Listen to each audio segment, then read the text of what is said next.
All this footage was taken within the first 1,000 Ks. So this is a Transalp XL 750.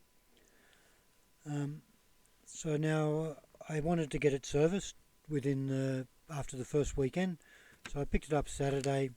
They couldn't service it Monday, so I dropped it back Tuesday morning. So I wound out some road Ks, relatively simple, and then some dirt. So I've ridden these tracks before on 350 to a 300 2-stroke, 300 4-stroke, 450 4-stroke. So reasonably familiar with the tracks, and I wanted to see how the Transalp would go off-road. So now this bike needs to be able to do whatever I choose to do on it. So, and that probably won't be single track, but it could be, very rough fire roads in Australia, double track. It needs to be able to do anything that I choose to do it. A fair bit of my trips really just lines on a map. So, you look at a map, you think, oh, okay, I can go here. You draw it on, save it as a GPX file or something like that, and then off you go. So potentially you can end up in places that aren't suited for the bike, or you've got to retrace because the road's closed or some other problem that you end up with in Australia. Now, unfortunately today, when I was going to climb up this particular hill, my sleeve or my forearm turned the drone off back to just a single photo rather than a video file. So we missed some of that. I actually crashed the drone into a tree up here as well. Had an interesting day. The other drone footage I took was too high to be usable, so we missed out on that as well. Like I mentioned, I'd ridden some of these tracks before. Now I just got on the bike and rode it. I used the user setting, so I had the power on full power. I had the engine braking on 1. I had the traction control. I had it turned down as far as I could manage to turn it down without knowing all the settings, so that was on 1. And I had the rear brake, the ABS off. Here I was struggling to get up this hill at all. The traction control, or the torque control as Honda calls it, was interrupting the power on the bike. And yeah. Well, we're halfway up the hill, and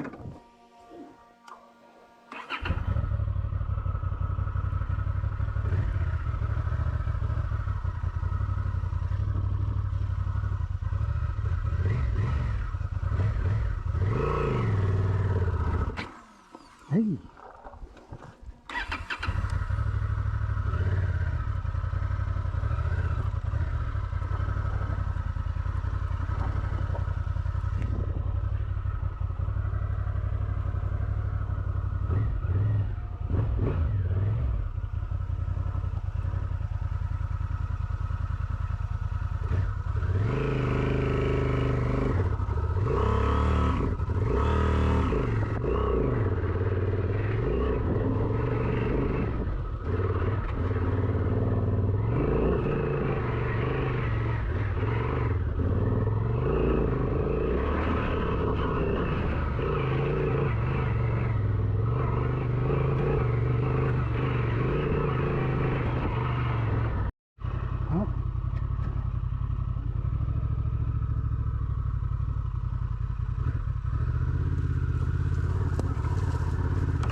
Brand new bike to it.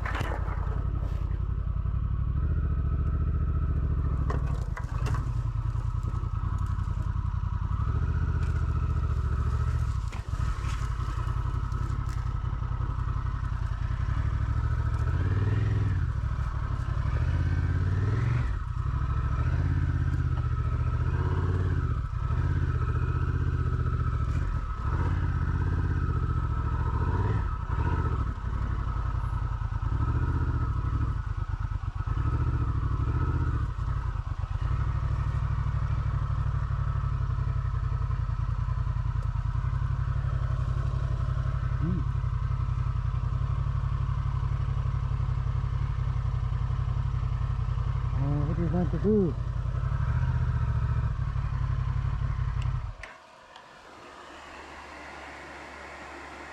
Now you're up against the rock and it's heavy and it's hot.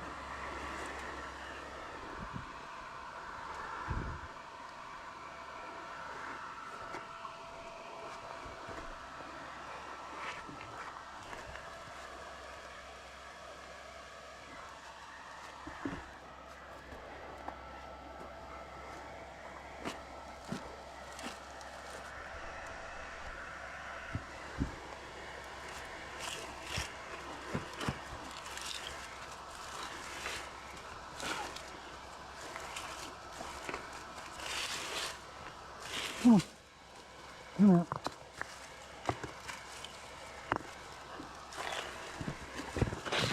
This one's going to make it walk sideways.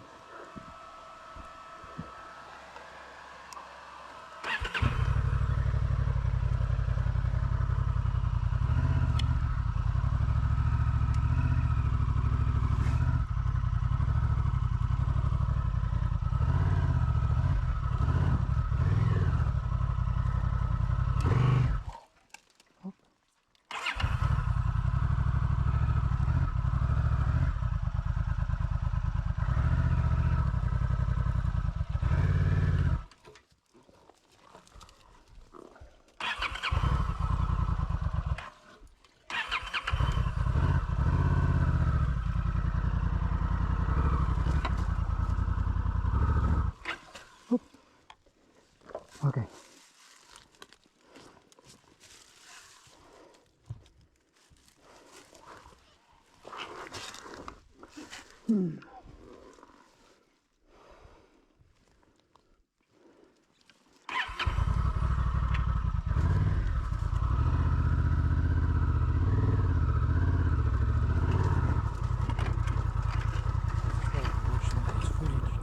There's some big rocks in there, so that's why I went under the tree.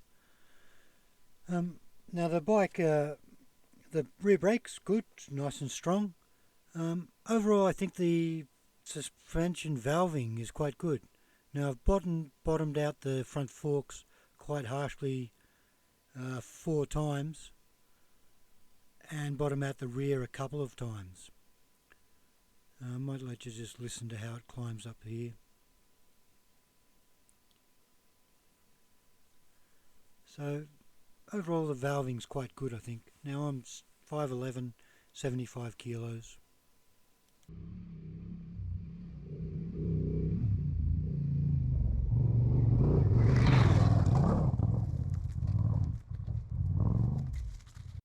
Overall I think the setup of the bike is quite good position wise. Very comfortable standing. I am very comfortable standing. I will stand the whole time off-road. Even sometimes if on road I'll stand as well, especially if there's bumps. The Australian roads that I ride are quite rough as well, so for me the position's very good. The seat felt a little bit hard on the road sections. Be mindful that I was trying to wind out 1,000 k's over 2 days as well, so I was on the bike for quite some time.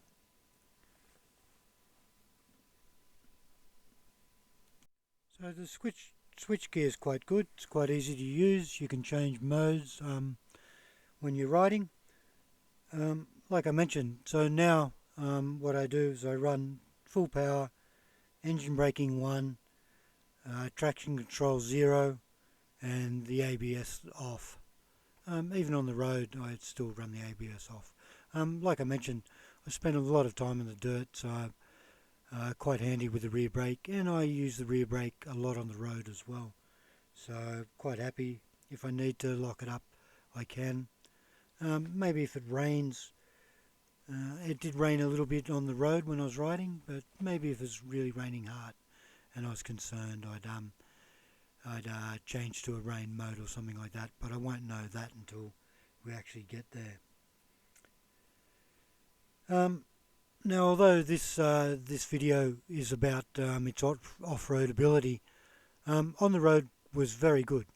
The motor's incredible, and the motor actually makes off-road quite usable as well. The torque and the power takes quite a bit in the rev range to get it to start to really spark. So that actually helps off-road. It still has a lot of torque and a lot of power. You know, if you're third gear in this thing, you know, half, three-quarter throttle, you're actually moving quite fast. All this trail riding, or most of this trail riding, when we're moving with any sort of speed, is second and third in this sort of stuff. And if you hold the throttle open in second or third, then you're going quite fast. Certainly it would overpower the tyres' ability at the moment. I have purchased off-road tyres, so we'll fit them and see how it goes. But at the moment I've been quite surprised with its ability. I didn't test ride this bike before I bought it. I just bought it sight unseen, and so far it's been able to do everything that I've expected it to be able to do. So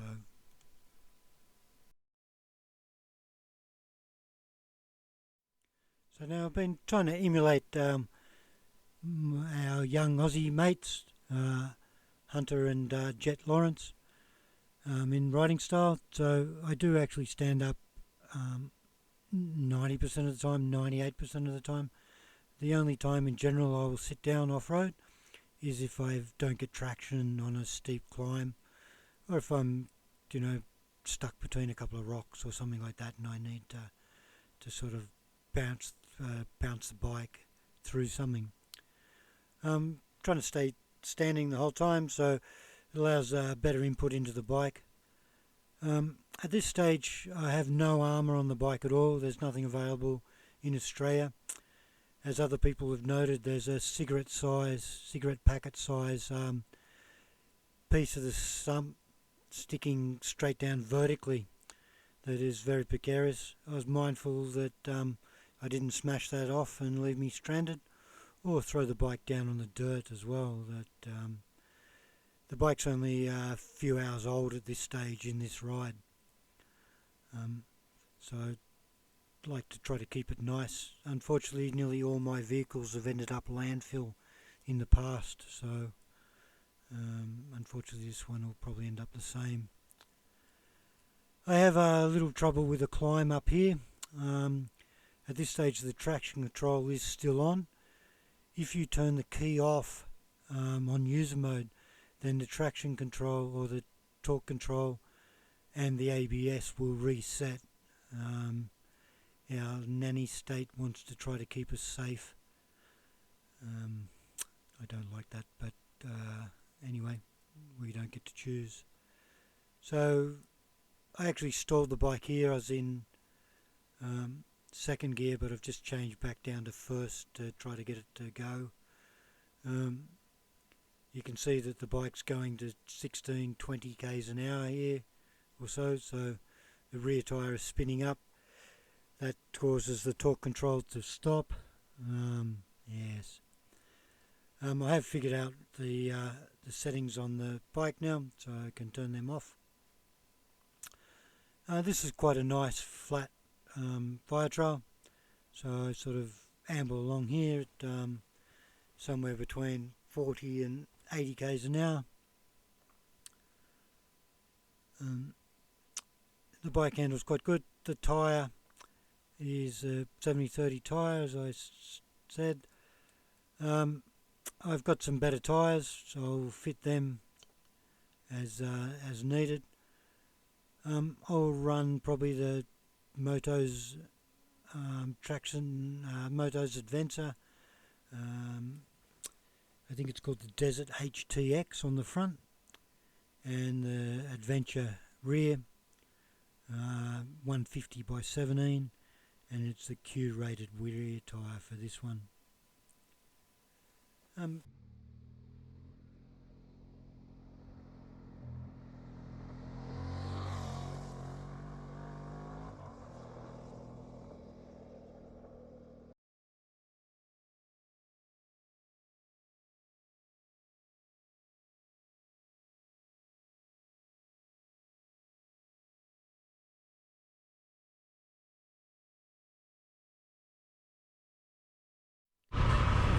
very impressive. It's got very good road manners, more than enough power, overtaking the road, dirt, I think they will actually make best touring bikes around. You've got quite reasonable suspension, turning wheels in the front, I think 190 good power, say above 90 horsepower, depends on which model you get, which country you get it in, sorry. 75 newton meters of torque approximately.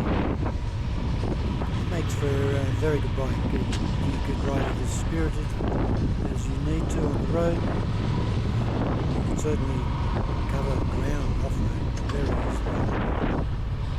Certainly at my weight, I don't think the suspension is problematic for any off-road. I can still bottom out my 302-stroke, my 304-stroke, my 450 4-stroke, any bike. So that's going to happen.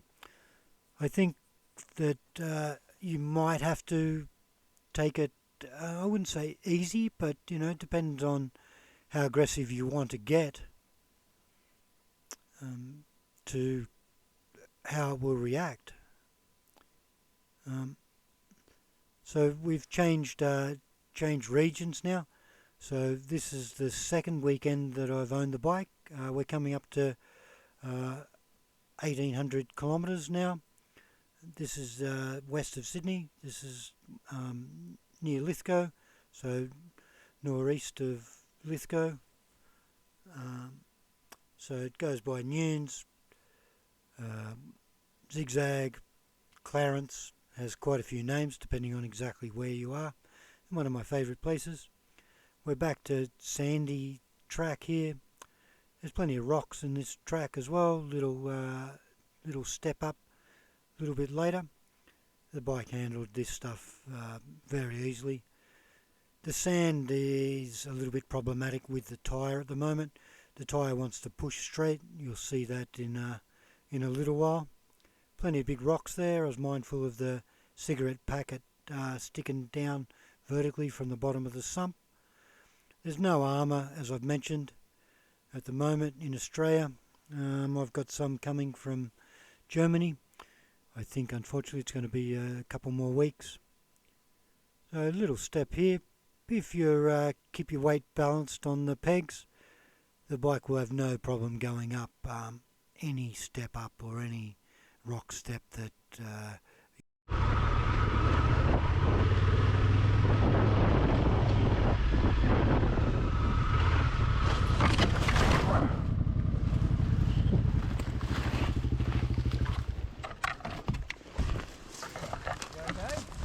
Yeah, I'm good.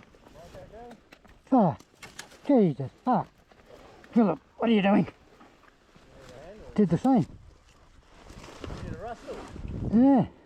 You meant to change your line and go that way, or? I Were you just trying to balance it and ran out of push? don't think I can get this up. What? Maybe.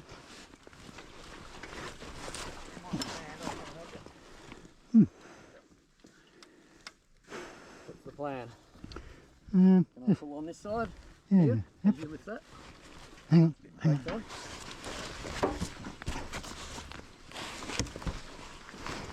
This tyre kept sliding as you were lifting before. Hmm. Click on it now. Shit, Philip. What did it land on? Huh? Lever on that side? Brake No. lever? No. Nice soft landing at least, Philip. Yes. Fucking deep sand. I was worried. Huh? I was worried about the tree into the screen. Oh. Oh, Philip. Must have been well Philip. over by then, or were you